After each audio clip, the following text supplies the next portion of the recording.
semua fans Barcelona, jangan lupa subscribe channel YouTube-nya Fiska Barca Indonesia ya. Karena di setiap hari Seninnya kita akan mengadakan giveaway 1 jersey bagi subscriber beruntung.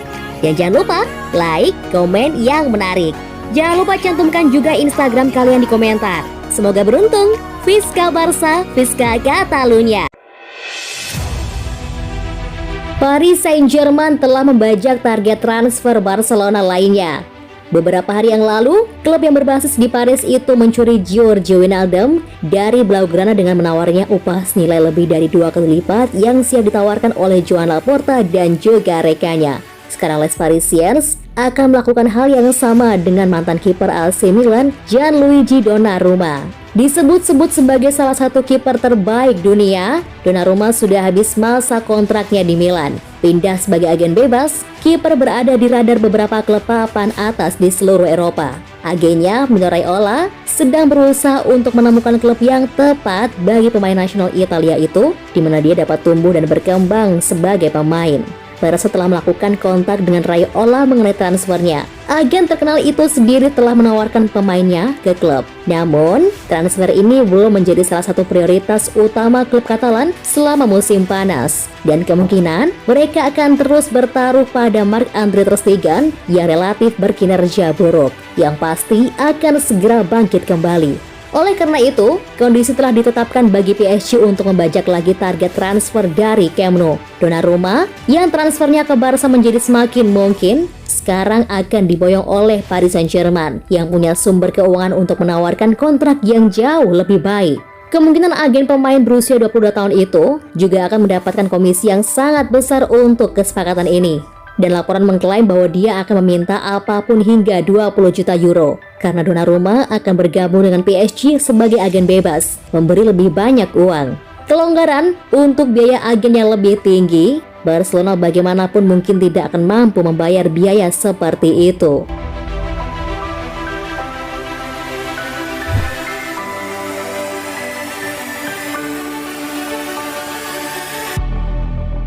Ini yang dikatakan Pep Guardiola pada Ronald Koeman saat Barcelona rekrut Sergio Aguero. Pelatih Manchester City sempat berbicara dengan pelatih Barcelona terkait perekrutan Sergio Aguero dari Manchester City. Sergio Aguero menjadi satu dari 2 pemain Manchester City yang direkrut Barcelona musim ini. Pesepak bola asal Argentina itu akhirnya bisa satu musim dengan teman dekatnya, Lionel Messi. Kepergian Aguero ke Barcelona tentu membuat Manchester City kehilangan salah satu pemain bintangnya. Meski begitu, pelatih Manchester City tampak sangat ikhlas dengan kepergian Aguero.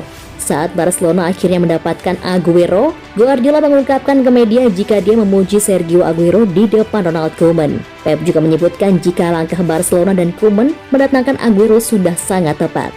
Koeman sudah membuat kesepakatan yang spektakuler dengan Kun Aguero. Dia adalah seorang pencetak gol, seorang pria yang sangat baik. Dia adalah permata, sangat pintar. Sebagaimana aku jelaskan pada Koeman, mereka punya sebuah kontrak yang bagus. Jelas Guardiola pada media lokal di Mallorca. Terlepas dari kata-katanya pada Ronald Koeman, ayah Aguero beberapa waktu lalu menuding jika Pep memang tak ingin mempertahankan anaknya di Manchester City.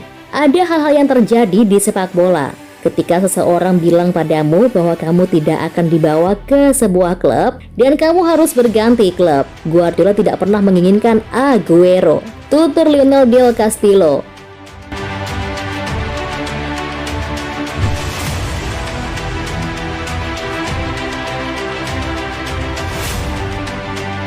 Messi, Argentina kebobolan terlambat, imbang melawan Kolombia di kualifikasi Piala Dunia. Lionel Messi bermain selama 90 menit saat Argentina selamat dari pertandingan sulit melawan Kolombia untuk tetap tak terkalahkan dalam kampanye kualifikasi Piala Dunia mereka. Tapi hasil imbang 2-2 bukanlah hasil yang baik bagi Albiceleste setelah awal yang brilian. Argentina meledak keluar dari gerbang dengan 2 gol dalam 10 menit pembukaan. Yang pertama dari Romero, sebelum Leandro Paredes mencetak gol solo yang sangat baik untuk mengakhiri proses sebelum mereka mulai.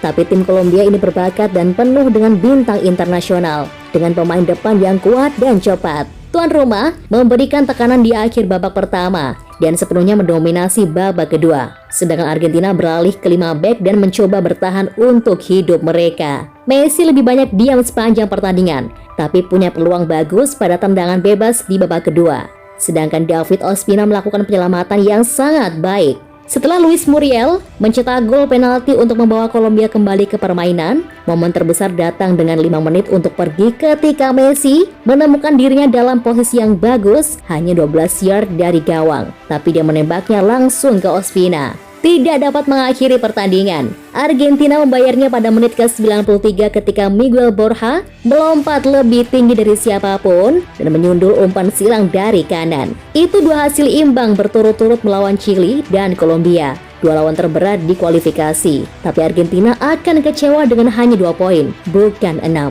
Mereka masih belum terkalahkan dan di tempat kedua. Tapi ketidakmampuan mereka untuk menyelesaikan pertandingan dan masalah pertahanan menjadi perhatian dengan Copa America yang dimulai akhir pekan ini di Brasil.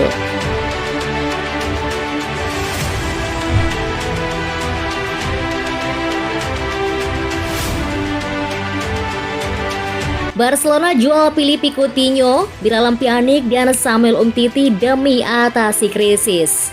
Hutang menggunung yang dihadapi Blaugrana membuat mereka terpaksa melakukan pemotongan gaji dan menjual beberapa pemain. Philippe Coutinho, Miralem Pjanic, dan Samuel Umtiti termasuk di antara pemain yang bisa dijual Barcelona karena raksasa Catalunya itu berusaha memangkas biaya operasional mereka. Saat ini Barca menghadapi utang lebih dari 1 miliar euro, membuat mereka menjadi salah satu klub yang paling terpukul karena kehilangan pendapatan langsung dari tiket penonton selama pandemi COVID-19. Akibatnya mereka kini harus memeras otak untuk mengurangi biaya pengeluaran terkait gaji para pemain, dan hal itu menjadi prioritas. Sejumlah pemain bintang dengan gaji besar bisa dikorbankan pada musim panas ini untuk langkah tersebut. Selain Coutinho, Pjanic, dan Umtiti, Barca juga siap menjual Junior Firpo, Martin Braithwaite, dan Matheus Fernandes. Ketiganya masih punya peluang untuk bertahan di Camp Nou asalkan mau menerima pemotongan gaji dalam jumlah besar. Pjanic menerima gaji sebesar 16 juta euro, sedangkan Umtiti menerima 14 juta euro per tahun. Nominal yang cukup besar bagi Barca dan juga klub-klub peminat yang kemungkinan akan mendapatkan negosiasi pengurangan gaji. Hal itu membuat Barcelona bakal sulit menjual keduanya, meski sebenarnya sudah tidak masuk dalam skema pelatih Ronald Koeman. Umtiti juga masih terkendala dengan masalah cedera lutut serius dan kontribusinya di Camp Nou sangat sedikit. Firpo dan Braithwaite lebih mudah untuk dilepas karena ada rumor ketertarikan dari beberapa klub Liga Primer Inggris. Mantan bintang Liverpool, Coutinho di sisi lain telah dihubungkan dengan potensi kembali ke Inggris. Namun Barca harus menanggung kerugian biaya transfernya karena tidak akan dijual semahal ketika mereka membelinya 120 juta euro. Sergio Busquets, Jordi Alba, Sergio Roberto, Clement Lenglet, dan Antonio Griezmann juga mendapat gaji yang sangat mewah di Barca. Presiden klub Joan Laporta akan duduk bersama setiap pemain secara individu untuk membahas rencana pengurangan gaji. Meskipun Barca lebih suka untuk mempertahankan keempatnya karena peran penting mereka di klub, tapi tetap terbuka untuk menawarkan apapun pada musim panas ini. Posisi Ousmane Dembele, Sergio Des, Gerard Pique, Riqui Puig, Francisco Trincao, dan Emerson Royal juga belum sepenuhnya aman di klub. Sementara kapten tim, Lionel Messi yang sedang dalam proses pembicaraan kontrak baru bersama Ronald Araujo, Ansu Fati, Pedri, dan Frenkie de Jong juga bisa dipastikan aman.